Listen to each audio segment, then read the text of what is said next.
आज के इस वीडियो में हम लोग बात करने वाले हैं जम्मू और कश्मीर के बारे में। इस रीजन में पिछले कुछ समय से जो सिचुएशन बनी है उसको लेकर मीडिया की तरफ से दो डिस्क्रिप्शन दिए जा रहे हैं। एक सेट की तरफ से कहा जा रहा है कि टेररिस्ट की तरफ से जिस तरीके की एक्टिविटीज इन इलाकों में की गई हैं, चाहे वो इन्फिल्ट्रेशन हो या फिर उसके बाद में एग्जीक्यूट किए गए हमले हों, इन दोनों ही केसेस में इंडियन आर्मी यहाँ पर शॉक हुई है। वहीं पर दूसरा क्लेम किया जा रहा है कि ये कारगिल 2.0 की शुरुआत है और जिस तरीके से पाकिस्तानी इंट्रूडर्स कारगिल में आकर बैठ गए थे, कुछ उसी तरीके से पाकिस्तानी घुसपैठिए इस समय भारत में घुस चुके हैं और वो इस तरीके के अटैक्स कर रहे हैं। आइए समझते हैं इन दोनों ही क्लेम्स को डिटेल में, साथ ही समझते हैं कि एक्चुअली यहाँ पर हो क्या रहा है और इन सभी चीजों के साथ में ओवरऑल कॉम्प्लेक्सिटी को। देखिए, जिस तरीके का बॉर्डर भारत और पाकिस्तान के बीच में है, वहाँ पर बहुत सारे पोरस पॉइंट्स हैं और फेंसिंग होने के बावजूद इन पॉइंट्स के ऊपर से इन्फिल्ट्रेशन हो सकता है। वैसे जब तक भारत और पाकिस्तान के बॉर्डर के ऊपर पूरी तरीके से फेंसिंग नहीं थी, तब तक पाकिस्तान की तरफ से जब इन्फिल्ट्रेशन किया जाता था तो वहां पर बड़े बड़े जत्थे आते थे, लेकिन अब ये नंबर घट चुका है।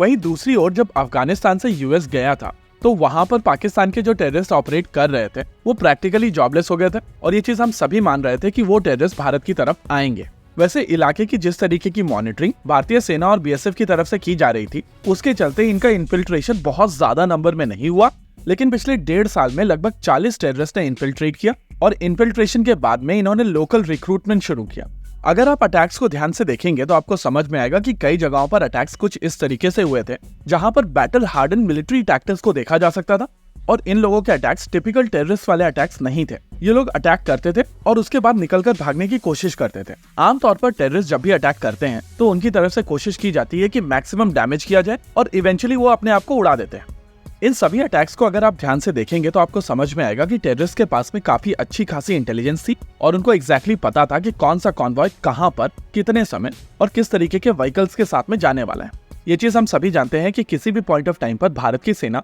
और पाकिस्तान की सेना एक दूसरे की इंटेलिजेंस गैदर करने की कोशिश करते रहते हैं, चाहे इसमें सिग्नल इंटेलिजेंस हो, कम्युनिकेशन इंटेलिजेंस हो या फिर इलेक्ट्रॉनिक इंटेलिजेंस हो। यहाँ पर एक बहुत बड़ा एस्पेक्ट ह्यूमन इंटेलिजेंस का भी है और अगर आप रिकवरी को ध्यान से देखेंगे तो आपको समझ में आएगा कि इन टेररिस्ट के पास में काफी हाईटेक कम्युनिकेशन इक्विपमेंट थे, यानी कि ये लोग लगातार पाकिस्तानी सेना के साथ में टच में थे। इसके अलावा अगर आप रिकवर हुए वेपन सिस्टम्स को भी ध्यान से देखेंगे तो आपको अमेरिकन M4 वहां पर दिखाई देंगी जो बेसिकली अफगानिस्तान से आई हैं, और स्टायर ऑग दिखाई देगी जो पाकिस्तानी आर्मी यूज करती है। यानी कि ये पूरा का पूरा पाकिस्तानी आर्मी सपोर्टेड ऑपरेशन है और अगर आप इसको कारगिल के साथ में कंपेयर करेंगे तो छोटे स्केल में इसको कंपेयर किया जा सकता है, लेकिन अगर ये कहा जाए कि भारतीय सेना यहाँ पर सरप्राइज हो गई थी तो ये बात गलत होगी। इंडियन आर्मी इस चीज को पहले से एक्सपेक्ट कर रही थी, लेकिन अनफॉर्चुनेटली जिस तरीके की situation line of actual control पर बनी थी, यानी कि तिब्बत के बॉर्डर पर बनी थी, उसके चलते भारतीय सेना को यहाँ से काफी सारे ट्रूप्स बहुत कम समय में और काफी तेजी से मूव करने पड़े थे और वो जो हॉलो क्रिएट हुआ था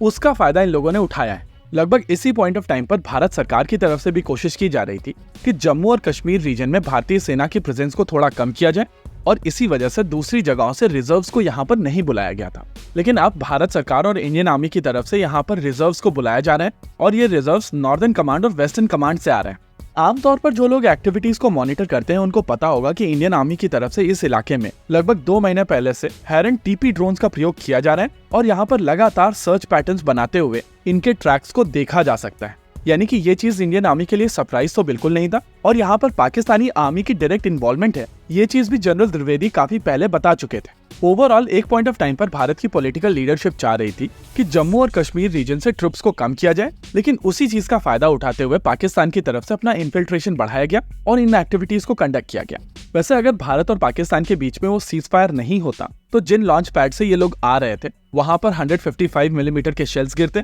लेकिन भारत सरकार की इस समय जो करंट पॉलिसी है उसके हिसाब से या तो इनको बॉर्डर पर मारा जाएगा और अगर ये टेररिस्ट इन्फिल्ट्रेट कर पाते हैं तो इनको ढूंढ ढूंढ कर मारा जाएगा। अनफॉर्चुनेटली रशिया के चलते भारत के ऊपर काफी ज्यादा प्रेशर है, साथ ही यूएस और भारत की रिलेशनशिप भी काफी पैची फेज से गुजर रही है। ऐसे में भारत यहाँ पर अग्रेसर नहीं दिखना चाहता है और उसी चीज का फायदा पाकिस्तान और चाइना मिलकर उठा रहे हैं। इसी के साथ आज के इस वीडियो में रखते हैं केवल इतना ही। वीडियो को अंत तक देखने के लिए धन्यवाद। देखते रहिए अल्फा डिफेंस। जय हिंद।